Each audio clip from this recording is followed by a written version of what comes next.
Actually self esteem से याद आया, एक होता है इमोशनल कप। हर बच्चे का एक इमोशनल कप होता है, इसको ऐसे समझो।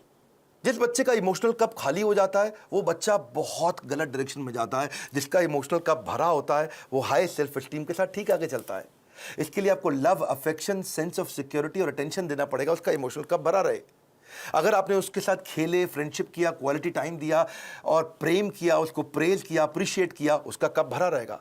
लेकिन अगर आप उसको पब्लिक में बेइज्जती किया, क्रिटिसाइज किया, एब्यूज किया, निगलेक्ट किया, उसका ह्यूमिलिएशन किया, उसको पनिशमेंट दिया बिना किसी रीजन के, वो अकेलापन महसूस करता है, फेलियर महसूस करता है, रिजेक्टेड महसूस करता है, उसका इमोशनल कप खाली हो जाएगा बिल्कुल।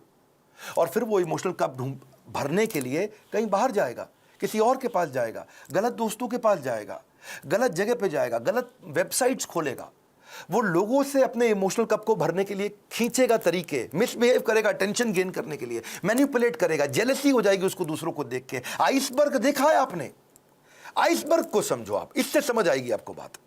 आइसबर्ग होता है वो बर्फ की चट्टान जो समुद्र के अंदर होती है, लेकिन 10% दिखती है, 90% पानी के नीचे होती है। आइसबर्ग में पानी के नीचे बहुत बर्फ है, वो दिखती नहीं है, दिखती 10% है, खाली ऊपर ऊपर। बच्चों की ज़िंदगी भी ऐसी आइसबर्ग के जैसी है। अगर उनका एंगर, उनका स्क्रीमिंग, वो चिल्ला रहा है, वो कोई बात छुपा रहा है, वो वायलेंट हो गया है, अग्रेसिव हो गया है, वो रो रहा है, ये खाली 10% ऊपर दिख रहा है, इसके नीचे 90% बहुत कुछ था।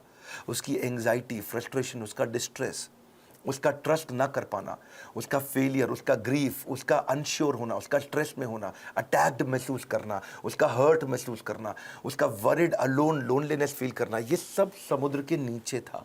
और समुद्र के ऊपर क्या है? थोड़ी सी बर्फ दिख रही है।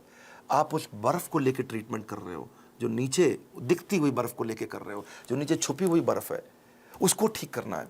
इसलिए करेक्शन नहीं, इंस्पिरेशन। बच्चे, पता है, अगर आपको उनको सफल बनाना है, उनकी सफलता का स्कोर बोर्ड बना दो, गेमिफाई कर दो।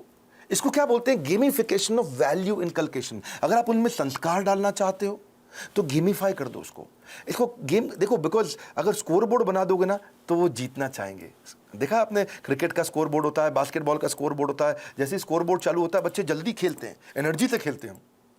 जब टेस्ट प्रैक्टिस मैच होता, क्रिकेट में भी पहली बॉल प्रैक्टिस बॉल फेंकते, सुना आपने? कौन खेलता है उससे? बल्ला घुमाता नहीं बच्चा, ठीक, क्या फर्क पड़ता है, आउट भी हो जाए तो भी कोई फर्क नहीं पड़ता। लेकिन जैसे ही स्कोर बोर्ड शुरू होता है, बच्चे जान लगा के खेलते हैं, अबे जीतना है अपने को, एनर्जी आ जाती है उनकी। वैसे ही आप भी कुछ इसको वैल्यू, संस्कारों को बिल्ड करने के लिए गेम क्यों नहीं बना देते? कोई टोकन लेके आओ बाजार से, उस पर 1 रुपया, 2 रुपया, 5 रुपया, 10 रुपया लिखो टोकन पे, और उनके साथ डिस्कस करो, अगर ये बिहेवियर करोगे तो तुम्हारे इस बॉक्स के अंदर मैं 2 रुपए का टोकन डालूंगी, 5 रुपए का डालूंगी, 10 रुपए का डालूंगी, या डालूंगा अगर आप पिता हैं तो। और अगर तुमने ये गलत बिहेवियर किया तो ये टोकन बाहर निकल जाएगा, तुम्हारा रोज का स्कोर बोर्ड बनेगा शाम को। अगर वो सुबह टाइम से उठा तो 2 रुपया मिला, अगर उसने ब्रश टाइम से किया तो 2 रुपया मिला। रुपया मतलब पॉइंट, आपने बोला, मैं पॉइंट कह रहा हूं, उसको रुपया दें या पॉइंट दें, लेकिन बाद में उसको रिडीम करने का तरीका बना दो, है जी। अगर टाइम से होमवर्क किया तो 5 नंबर मिल गए या रुपया मिल गया। अगर आप वो समय से सोने चला गया तो 2 रुपया मिल गया। अगर वो समय से खाना खाएगा तो 7 रुपया मिल गया। अगर टेंट्रम करेगा तो काट लो, सामान फेंक रहा है इधर उधर तो काट लो, उसमें से निकाल लो, चिल्ला रहा है, गाली दे रहा है तो 7 रुपया निकाल लो, अगर मिसबिहेव कर रहा है माता पिता के साथ तो 10 रुपया निकाल लो, ओबे नहीं कर रहा आपकी बात, 7 रुपया निकाल लो, किसी को गाली देता है, थूक देता है किसी के ऊपर तो 10 रुपया निकाल लो। तो आपने तरीका निकाला। इससे क्या होगा? शुरू शुरू में तो पॉइंट गेम के चक्कर में वो अच्छे बिहेवियर्स को प्रैक्टिस कर जाएगा, पर आने वाले समय के अंदर वो उसकी आदत बन चुकी होगी, वो उसके बिहेवियर में, उसकी प्रैक्टिस में आ चुका होगा, और फिर उसकी लाइफ, इसको बोलते हैं गेमिफिकेशन।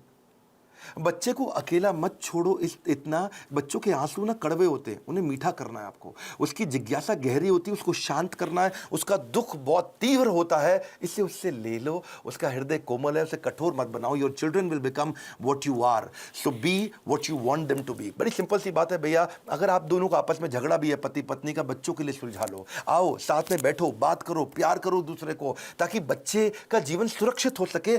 ये फादरिंग नहीं है, मदरिंग नहीं है, ये पेरेंटिंग है। गलती किसी की भी हो, आप दोनों में से ईगो को साइड में रखो।